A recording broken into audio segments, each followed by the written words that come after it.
राघव की उम्र 9 साल की थी और उसका इंटरेस्ट पढ़ाई लिखाई के अलावा ड्रम्स में था। उसके डैड ने उसे प्रॉमिस किया था कि अगर इस बार वो क्लास में अच्छा रिजल्ट करेगा तो उसे ड्रम किट गिफ्ट मिलेगा। और हुआ भी वही। शहर की एक नामी गिरामी दुकान से राघव के डैड ने उसे एक सेकेंड हैंड ड्रम किट खरीद कर गिफ्ट किया। राघव का आज का सारा दिन ड्रम्स को सेट करने और उसे बजाने में चला गया।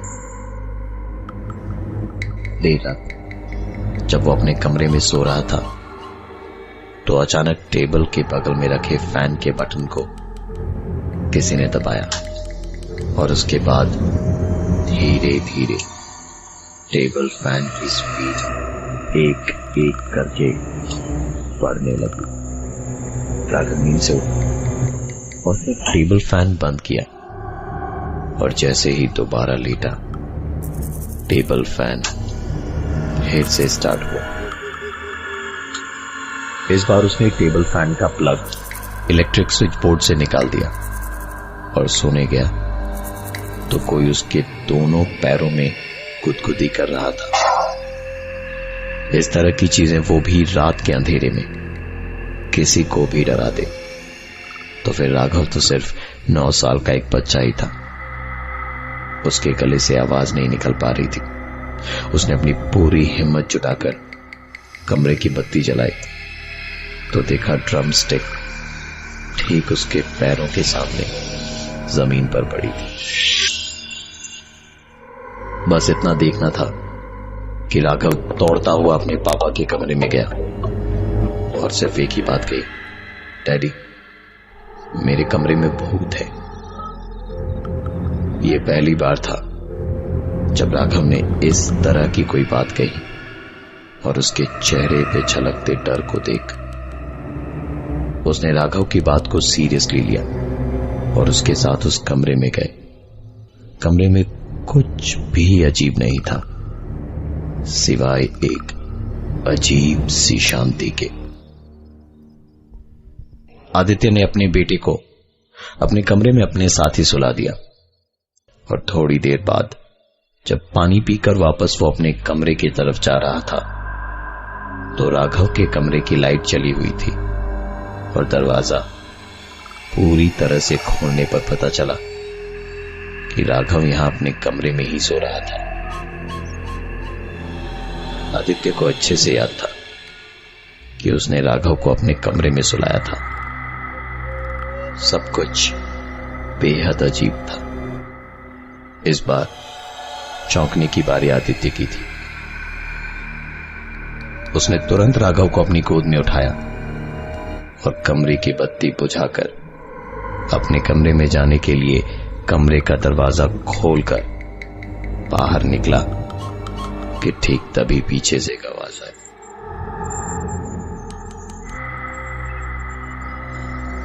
राघव के कमरे से आती ऐसी आवाज को आदित्य ने जानबूझकर तवज्जो नहीं दी और सीधा अपने कमरे में इसी सोच के साथ चला गया कि जो भी होगा सुबह देखा जाएगा।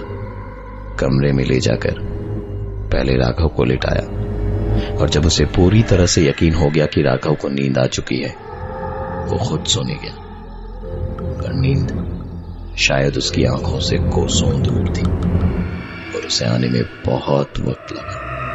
पर उसकी आंखें ज्यादा देर तक लगी नहीं रह सकी। आदित्य की नींद इस बार किसी के रोने की आवाज से टूटी। कमरे की बत्ती जलाई तो राघव खिड़की पर बैठा रो रहा था। आदित्य ने पूछा, क्या हुआ बेटा?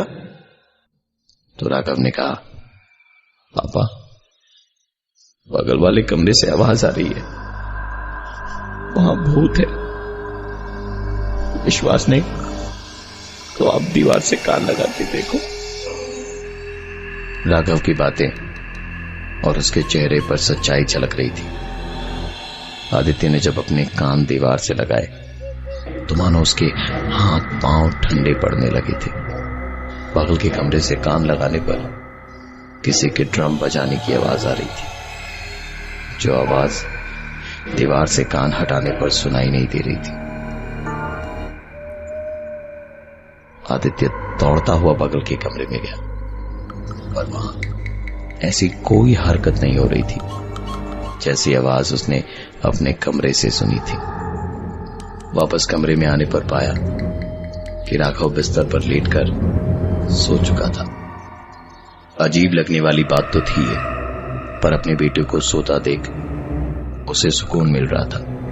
इस बार आदित्य की आंखों से सच में नींद गायब थी और कमरे की बत्ती जलाकर वो टेबल पर बैठा बस यही सोच रहा था कि ये जो कुछ भी हो रहा है इसका कोई बुरा असर राघव पर ना पड़े, क्योंकि इस दुनिया में राघव के अलावा उसका और कोई नहीं था। रात कब गुजरी पता ही नहीं चला। सुबह आंख खुली तो रात का सन्नाटा गूंजती हुई ड्रम्स की आवाजों में बदल चुकी थी। राघव अपनी जगह पर नहीं था। आदित्य दौड़ता हुआ राघव के कमरे में गया तो राघव की आंखें लाल हो चुकी थी। हाथों में जगह जगह निशान थे, मानो जैसे ड्रमस्टिक्स ने उसने खुद को या किसी और ने उसे गहरी चोटें पहुंचाई हों। आदित्य ने जैसे ही जाकर राघव को संभाला वो बेहोश होकर जमीन पर गिर पड़ा और आवाज बस एक ही है,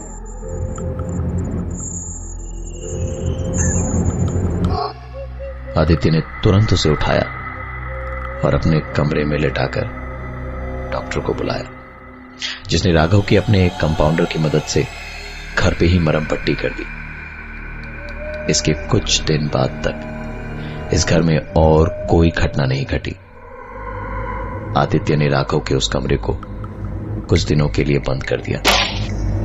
एक दिन शाम को जब आदित्य राघव को उसके स्कूल से पिक करके घर पहुंचा तो ऊपर वाले फ्लोर से टेबल फैन के चलने की आवाज आ रही थी।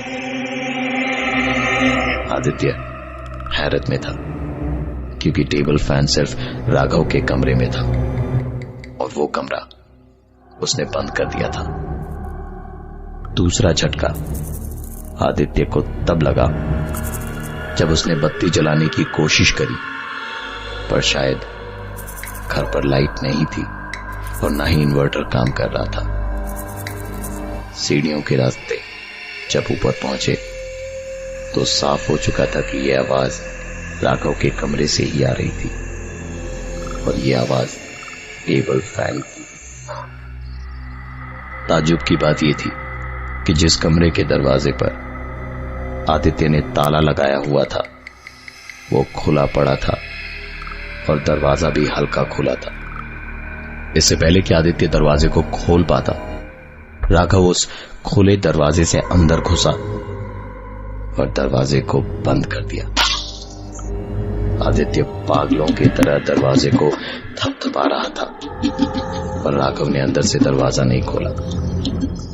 ऐसा लग रहा था जैसे दरवाजे के ठीक सामने राघव ने किसी भारी चीज को रख दिया है, जिससे दरवाजे को धक्का मारने के बावजूद भी आदित्य उसे खोल नहीं पा रहा था। अंदर से बस एक ही आवाज आ रही थी और वो थी राघव के हंसने की। आदित्य की बहुत कोशिशों के बाद जब दरवाजा नहीं खुला तो वो थक कर जैसे ही बैठा, कमरे का दरवाजा अपने आप उसकी आंखों के सामने खुला। दरवाजा खुलने के साथ ही वो अंदर की ओर भागा और अंदर का नजारा किसी को भी डराने के लिए काफी था। ड्रम किट का हर एक ड्रम निकालकर एक गोले में सजाया हुआ था और उसके बीच में राघव बैठा हंस रहा था। आदित्य ने चिल्लाते हुए पूछा, ये क्या कर रहे हो? राघव का जवाब था, डैडी मेरी क्लास चल रही है अभी। आदित्य के गुस्से की सारी हदें पार हो चुकी थी। सारी प्रॉब्लम्स तब से शुरू हुई थी जब से ये ड्रम किट आया था इस घर में। उसने गुस्से में ड्रम किट के एक हिस्से को उठाया और फेंका, लेकिन उसके बाद उसकी और हिम्मत न हो पाई, क्योंकि ड्रम को जमीन पर पटकने से चोट उसके बेटे को भी लगी। ड्रम को उसी कमरे में उसी हालत में छोड़ आदित्य राघव को लेकर निकला। उस कमरे को बंद कर आदित्य राघव को लेकर सीधा उस दुकान पर पहुंचा जहां से उसने वो सेकेंड हैंड ड्रम किट खरीदा था। बातचीत करने पर उस ड्रम किट के पुराने मालिक के पते का पता चला। उससे जाकर बातचीत की और सारी बात बताई। उसने बताया कि ये ड्रम किट उसके बेटे का था। वो दिन भर इन्हीं ड्रम्स में खोया रहता था। पढ़ाई लिखाई सब कुछ उसकी पीछे रह गई थी इन ड्रम्स के चक्कर में। एक दिन उसकी ऐसी हरकतों से तंग आकर मैंने उसे बहुत डांटा और हाथ भी उठाया। वो एक आखिरी दिन था और मेरी जिंदगी की शायद आखिरी और सबसे बड़ी गलती भी। मेरे बेटे ने सुसाइड कर लिया था। उसकी हर एक चीज मुझे दिन रात बस उसकी याद दिलाती और मेरी गलती का एहसास दिलाती। इसलिए मैंने वो ड्रम और हर एक चीज जो उसके साथ जुड़ी थी बेच डाली। उसने आगे आदित्य से कहा, अगर आप बुरा न माने तो मैं एक बार आपके साथ आपके घर चल सकता हूं। आदित्य को उसकी आंखों का पछतावा साफ दिख रहा था। उसने कहा, बेशक आप मेरे साथ चल सकते हैं। घर पहुंचने पर कमरे के ठीक बाहर से ही आभास हो रहा था मानो जैसे कोई उस कमरे में है। और कमरे में घुसते के साथ साफ हो गया कि वहां सच में कोई था। चीजें दीवार से गिरकर टूटने लगी और जो ड्रम यहां से जाते वक्त खुला पड़ा था उसके सारे भाग जुड़े हुए थे और किसी के जोर जोर से ड्रम बजाने की आवाज आ रही थी। ये नजारा आदित्य, उसके बेटे राघव और उस ड्रम के पुराने मालिक ने साफ साफ देखा था। इस ड्रम के पुराने मालिक की आंखें भर आई थी जब उसने राघव के मुंह से सुना, आप यहां भी आ गए। इस ड्रम के पुराने मालिक को समझ आ गया था कि ये शायद उसके बेटे की ही भटकती हुई आत्मा है जो ये सब कुछ कर रही है। वो जमीन पर रोते रोते बैठ गया और राघव को पकड़ के उससे माफी मांगने लगा। मुझे माफ कर दो। अगर मुझे मालूम रहता कि मेरा तुम पर हाथ उठाने से तुम अपनी जान ले लोगे तो मैं कभी तुम्हें ड्रम बजाने से नहीं रोकता। मैं कभी तुम्हें ड्रम बजाने से नहीं रोकता। तुम क्यों इस छोटे से बच्चे को तड़पा रहे हो? मैं तुमसे माफी मांगता हूं। मेरी गलती के लिए मुझे माफ कर दो। मुझे माफ कर दो। मुझे माफ कर दो। इतना सब कुछ सुनने के बाद राघव के आखिरी शब्द थे, कोई बात नहीं पापा, आप रोइए मत। मुझे आपसे कोई शिकायत नहीं। जो सपना मैं पूरा नहीं कर पाया पापा, वो मैं इसकी आंखों में देखता था और जब जब ये ड्रम्स गलत बजाता मैंने इसे चोट पहुंचाई। पर अब और नहीं पापा, मुझे आपसे कोई नाराजगी नहीं है। मैं हमेशा हमेशा के लिए अब जा रहा हूं, कभी वापस नहीं आऊंगा, ना ही किसी को परेशान करूंगा। इतना कहते के साथ राघव बेहोश हो गया। होश में आया तो सब कुछ नॉर्मल, एकदम पहले जैसा था और अब उसे अपने घर में किसी भी भूत के होने का एहसास नहीं होता।